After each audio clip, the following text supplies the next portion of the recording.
Got Jake's Auto and Fabrication here. Buddy of mine took the tires. I had about smoked off this thing to get replaced. Doing me a favor since I got a bunch of stuff I got to get worked on. But it's bittersweet. I sold the 65 so we can get the shop up and running because of the expense. So thought I'd do a walk around. It's been a good truck, but it's kind of neat. Since I got everything off, seeing all the fabrication I did, the axle flip, and this was an F250, so it does have hell of a set of springs. The rear adjustable shackles I made, the Caltrax. I mean, it's kind of a beater setup, but it's got decent heim joints.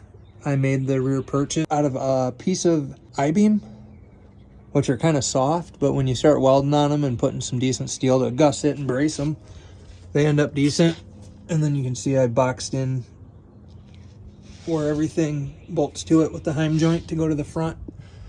And then obviously when you floor it and that pinion tries to go up, this levers into your spring. It acts like a load leveler too, like a weight. Yeah, it's 8 lug if you couldn't see it with the moon caps before. But yeah, the more you tighten that, the stiffer the suspension gets, and you can actually use it kind of like a overload contraption. The shotgun shifter, we're going to decommission it. We're going to pull the firing pin out of it so I don't get in any trouble for, or whatever kind of trouble I could get in selling a firearm with a truck. Built this motor, first Ford I ever built. Because I think this truck should have been an original 352. I'm pretty sure it had a 360 in it. I don't know if it was replaced or they're pretty much the same though. But I built a 30 over 390, which is like 398.5 inches, I think it comes out to. But I'll put some paint on the exhaust. It sucks. Those are two and an eighth or something headers. I built them. Just hate when things start rusting. And everything was like candy apple red paint. It was beautiful. Oh my. What looks like a double barrel shotgun for the coolant crossover or heater core. So yeah, I got the hoses kind of in line with each other, and then I plumb them into what looks like a double barrel with a scope. And I didn't want to waste a good double barrel, so that is a pellet gun stock. Wood pellet gun stock with black pipe I painted. Piece of brass out of a level. Pellet gun scope. Catch can. Kind of neat how they run a double belt. Does have a newer trans. 5-speed manual. Fuel cell. Yeah, I didn't want it in the bed. It does fit underneath here was my next step. That big old spot, and I was gonna make straps for it. Oh, I got it all X-braced. Got the Flowmaster 10 series, but up front, it's all 3-inch X-piped. You can see I didn't buy anything. I ended up cutting and just pie cutting everything. But that's where it goes to the back, or you take the cutoffs, uncap them, and it's 3-inch right out front of the back wheel. I notched the frame and boxed it in. Badass pump. The Holley blue pump that wouldn't keep up with the truck, but I left it up there in case something failed. I'd have a backup. I thought it was smart. Didn't really get to the interior much. Just got a seat cover. The dash crumbled on me, so I ended up building something out of a piece of aluminum and using a piece of plexi or whatever they have, plastic, in that dash with the numbers. I just put my phone up here on the speed app. These gauges were original. These are all the ones I ended up putting in it. Tack. It's got a wide band, but she's a ripper.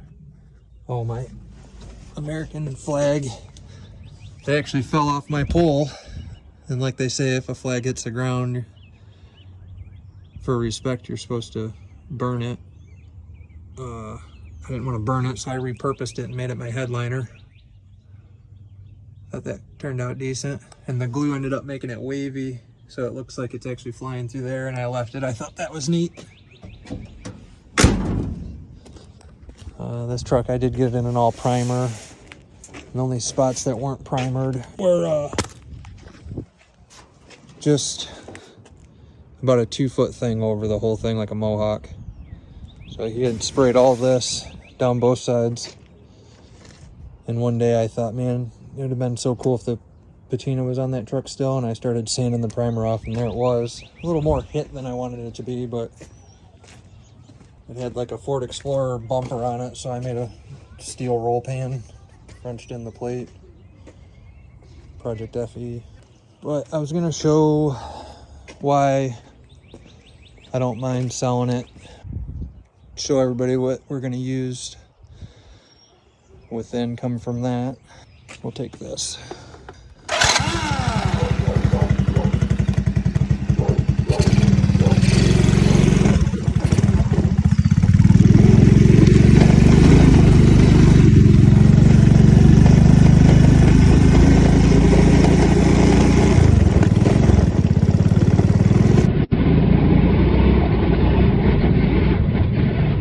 One day it'll all be asphalt, but this is what we're gonna spend the truck money on. Last year I built, almost 2 years ago, I built a 40 by 60 foot steel building. It's got a 14-foot wall, but this is gonna be Jake's Auto and Fabrication. It's got a man door I still gotta put in. They sent framing. I only called for one 12 door. I'll put my 4-post where this is sitting. For now, I just need the one entrance. But when we sell the truck, this is what we're gonna spend it on, is concrete. But like I said, the one door of the 4-post there, those come with a wheel kit, so you can lower them down and move them. You can raise them up. That one goes up 82 inches, so you can drive under it. I wanna put 2 7 or 8 foot doors here. The cool steps over here. These are gonna be for my office. I wanna build in this corner. It'll be about 9 foot off the ground, roughly 20 by 30. But I'll put those steps against the wall to get up into the office, and then I'll be able to kind of overlook the whole shop, put some windows in. We got a handful of acres here, so out the back we got wetlands and some woods, and a lot of deer come in, so it'll be kind of cool. Yeah, Jake's project piles. But I got snowed out trying to finish this, so I still gotta screw a little bit of this building off. You probably could see in the video I didn't finish the roof on the end. All the trim, concrete, I gotta get a door, hopefully work and make enough cash out of it. Bowing, I do have a little bow there. Yeah, it's pretty flat. Hopefully make enough cash out of it to foam insulate it and get gas ran out to it and put a heater in it for the winter. That's my pony stall shed, S&S Saloon. I made a bar out of it when I moved in. It's pretty cool. That's the thing, I can't ever look at something and say, yeah, that's good enough. You gotta always change stuff, turn it into some unique. It is full of a lot of crap, but I took pallets, nailed them down, urethaned it. It's got a hand scraped ash bar top, the bar kick. You can sit back there. I used to have mini fridges under it. Dartboard, and everybody would hang out in here. There was a wood burner. Well, I cut all the 4x4s loose around it, and I'm going to try to brace it good enough to turn this way, because obviously it's behind this giant building, which when I back up you'll see looks ridiculous. So there's the shop, and then this is like behind it from where the house is at. So I was gonna turn this and bring it out even with this wall. I can put my compressor and stuff I don't want to listen to in there, and then plumb it to there, here. Maybe put a breezeway. It might be my office. I might use it for I don't know, paperwork. Where the shipping container is, I want to paint kind of same theme as these, so it's not as noticeable. But that's like my parking lot. I still got to level it all out, but I want to put, you know, 7 or 8 foot fence to this, so then I can pull through a gate, park here, like I just went to where I made it so I could drive around the building to here. But when I walk out the back door, I don't want it to look like a junkyard. So we're 1,000 feet long, and it kind of went uphill before it goes down into that lake. And it was so bumpy from building that, I ended up scraping all this pretty flat, trying to fix the grade some, but it gave me all this dirt to build a privacy fence style, you know, berm. Not that I, you know, mind my neighbors. I just, when I drive around, the lights at night go in their house. Whatever I got out here making noise or beating on, you know, hopefully it'll kind of sound denting a little. But that's the plan here.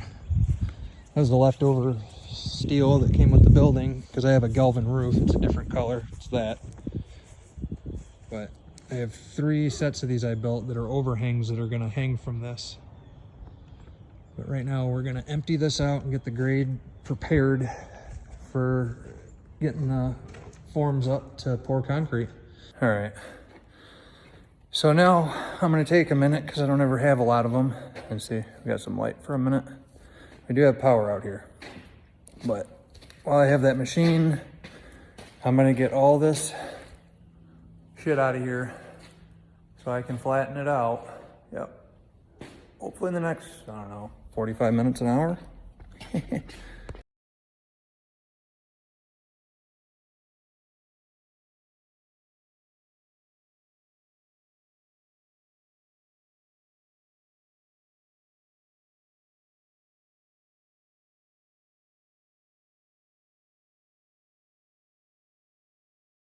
Well, I'm guessing that wasn't such a bad job to choose to do. I thought it was kind of out of order, but it started raining. And here's what we've got picked up. Pretty good. We'll use the forks to get this hoist is heavy. The deck, the 2 mowers. I can drive both these out. But we got everything on the trailer or either out. Pretty much the sheet metal, the gantry, cement mixer, golf cart, couch, tires, light, trim, and we're looking good. I got to dig up 2 footings for a building inspection. Man, it's gonna be, I'm not gonna know what to do with myself. This will be my kind of end of the video. But as you can see, not the most exciting, but that's kind of my taking the business and the shop, and hopefully the YouTube content to do cooler stuff, bigger builds, more fast, intense, cool shit.